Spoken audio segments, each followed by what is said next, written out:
എംപത്ത് എന്ന് പറഞ്ഞാൽ എംപത്തിയുള്ള എംപത്തറ്റിക് ആയ മനുഷ്യർ. അവർക്ക് മറ്റൊരാള് എക്സ്പീരിയൻസ് ചെയ്യുന്ന പെയിൻ അവർക്കും എക്സ്പീരിയൻസ് ആവാനുള്ള ഒരു അവസ്ഥയുണ്ട് അവരുടെ മനസ്സിന്. അതായത് ഒരാളുടെ ഷൂവിൽ കയറി നിൽക്കുക എന്നൊക്കെ പറയുന്ന ഒരു ഫ്രേസ് ഉണ്ടല്ലോ, അതുപോലത്തെ ഒരു സംഭവമാണ്. ഇപ്പൊ ഞാൻ ഭയങ്കര സാഡ്നെസ്സിലാണ് ഇരിക്കുന്നതെങ്കിൽ ഒരു എംപത്താണ് എൻ്റെ അടുത്ത് നിൽക്കുന്ന മനുഷ്യനെങ്കിൽ അയാൾ സെൻസിറ്റീവ് ആയിരിക്കും. അയാൾക്ക് എൻ്റെ അതേ സാഡ്നെസ് എക്സ്പീരിയൻസ് ചെയ്യാൻ പറ്റും. ഇപ്പൊ ഞാൻ അൺകംഫർട്ടബിൾ ആകും എന്ന് തോന്നുന്ന ഒരു സിറ്റുവേഷനിൽ നിൽക്കുവാണെങ്കിൽ എന്റെ അപ്പുറത്ത് നിൽക്കുന്ന ആൾ എംപത്ത് ആണെങ്കിൽ അയാൾക്ക് അറിയാം അവൾക്ക് ഇത് അൺകംഫർട്ടബിൾ ആയിരിക്കും.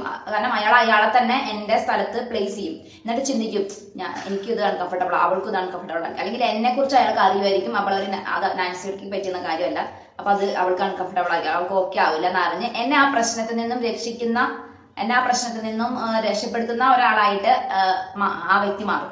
എംപത്ത് എന്ന് പറഞ്ഞാൽ നമ്മുടെ അതേ പെയിനിനെ അയാളുടെ മനസ്സിൽ എക്സ്പീരിയൻസ് ചെയ്യുന്ന ഒരാളാണ് എംപത്ത് എന്ന് പറയുന്നത്. അപ്പൊ എംപത്തറ്റിക് ആണ് നിങ്ങളിൽ പലരും. നിങ്ങൾ അനുഭവിക്കുന്ന ചില മാനസിക സംഘർഷങ്ങളുടെ പുറകില് ഈ വൈബ്രേഷൻ പാസ് ആവുന്നതാണ്. അതായത് ഒരാളുടെ എനർജി നിങ്ങളിലേക്ക് വരുന്നതാണ്. നിങ്ങൾക്ക് അതിനെ തടയാൻ പറ്റുന്നില്ല. ഇപ്പൊ നിങ്ങൾ എംപത്തി ഉള്ള ആളാണെങ്കിൽ നിങ്ങൾക്ക് സഹതാപം ഭയങ്കര കൂടുതലായിരിക്കും. നിങ്ങൾക്ക് എന്ത് കണ്ടാലും സഹതാപം തോന്നും. അയാൾ നിങ്ങളെ പറ്റിക്കുക എന്ന പോലെ, അതായത് അയാള് അത്ര ശരിയല്ല നിങ്ങൾക്ക് അറിയാം, ബട്ട് അയാൾ ട്രബിളിലാണെങ്കിലും നിങ്ങൾക്ക് കൺട്രോൾ ചെയ്യാൻ പറ്റില്ല. നിങ്ങൾക്ക് എംപതി തോന്നും, നിങ്ങൾക്ക് സ്നേഹം തോന്നും, നിങ്ങൾക്ക് കരുണ തോന്നും. ഇനി നിയന്ത്രണമില്ല, ബോർഡറുകൾ സെറ്റ് ചെയ്യാണ്ട് നിങ്ങൾക്ക് കരുണ തോന്നും. അതായത് ഒരാൾക്ക് ഒരു ഫാമിലി ഇഷ്യൂസ് ഒക്കെ ഉണ്ടെന്ന് അറിയുമ്പോഴേക്കും നിങ്ങൾ അയാളെ പിന്നെ അങ്ങ് ഭയങ്കരമായിട്ട് സ്നേഹിക്കാനും അയാൾക്ക് വേണ്ട ഇറങ്ങി ചെന്ന് വർക്ക് ചെയ്യാനും അയാൾക്ക് വേണ്ടതെല്ലാം കൊടുക്കാനും തോന്നും. നിങ്ങളുടെ പൈസ എടുത്ത് കൊടുക്കും. നിങ്ങളുടെ കയ്യിൽ പൈസ ഉണ്ടാവില്ല, അന്നേരം നിങ്ങൾ കൊടുക്കും. നിങ്ങൾക്ക് സമയം ഉണ്ടാവില്ല, അന്നേരം നിങ്ങൾ കൊടുക്കും. അതായത് നിങ്ങളെ തന്നെ സാക്രിഫൈസ് ചെയ്യുന്ന പോലെയാണ് എംപത്തി ഉള്ള ബിഹേവിയർ ഉണ്ടായി കഴിഞ്ഞു കഴിഞ്ഞാൽ.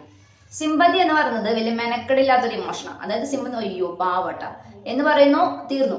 എംപതി എന്ന് പറയുന്നത് നിങ്ങൾ ആ വ്യക്തിയെ നിങ്ങളായി തന്നെ കാണുവാണ്. അയാളുടെ സ്ഥലത്ത് നിങ്ങളെ തന്നെ പ്ലേസ് ചെയ്തിട്ട് ഞാനാണ് ഈ സിറ്റുവേഷനിലേക്ക് എന്ന് പറയണം. ഇങ്ങനെ എംപത്തി ഉള്ള ഒരുപാട് പേരെ പലപ്പോഴും പറ്റിക്കാറുണ്ട്. നിങ്ങളെ ചിലരൊരു എംപത്തായിരിക്കും. അപ്പൊ എംപത്തറ്റിക് ആണ് നിങ്ങളെങ്കിൽ ചില സമയത്ത് നിങ്ങൾ അനുഭവിക്കുന്ന മെന്റൽ സ്ട്രഗിളുകൾക്ക് പുറകില് നിങ്ങൾക്ക് ഈ മറ്റൊരാളുടെ എനർജീനെ, അതായത് സാഡ് ആയിട്ടുള്ള ഒരാളുടെ എനർജി, അല്ലെങ്കിൽ അൺകംഫർട്ടബിൾ ആയിട്ടുള്ള ഒരാളുടെ എനർജി, അല്ലെങ്കിൽ ലോകത്ത് നടക്കുന്ന പ്രശ്നങ്ങൾ, യുദ്ധം എന്ന് കേൾക്കുമ്പോൾ നിങ്ങൾക്ക് വിഷമം വരും. നിങ്ങൾ റിയാലിറ്റി ഷോയിൽ ജഡ്ജസ് ഒരാളെ ചെയ്ത് പറഞ്ഞേക്കുമ്പോൾ നിങ്ങൾക്ക് വിഷമം വരും. അങ്ങനെ പലതരത്തിലും മറ്റുള്ളവരുടെ സങ്കടങ്ങൾ എന്റെ സങ്കടമാണെന്ന് വിചാരിച്ച് അയാളുടെ സ്ഥാനത്ത് എന്നെ തന്നെ പ്ലേസ് ചെയ്ത് ഞാൻ അനാവശ്യമായിട്ട് ദുഃഖിക്കുന്ന, അത് നമ്മുടെ ഒരു ക്യാരക്ടറിസ്റ്റിക് ആണ്. ദൈവമാണ് നമ്മളെ എംപത്തി ഉള്ളവരായിട്ട് ജനിപ്പിച്ചുള്ള. അങ്ങനെ ഒരു ആളാണ് നിങ്ങളെങ്കിൽ നിങ്ങൾക്ക് അതിൻ്റെതായിട്ടുള്ള മെന്റൽ സ്ട്രഗിളുകൾ ഉണ്ടാകും. ഞാൻ ജസ്റ്റ് പറഞ്ഞു വെച്ചതാണ്. Are you an എംപത്ത്?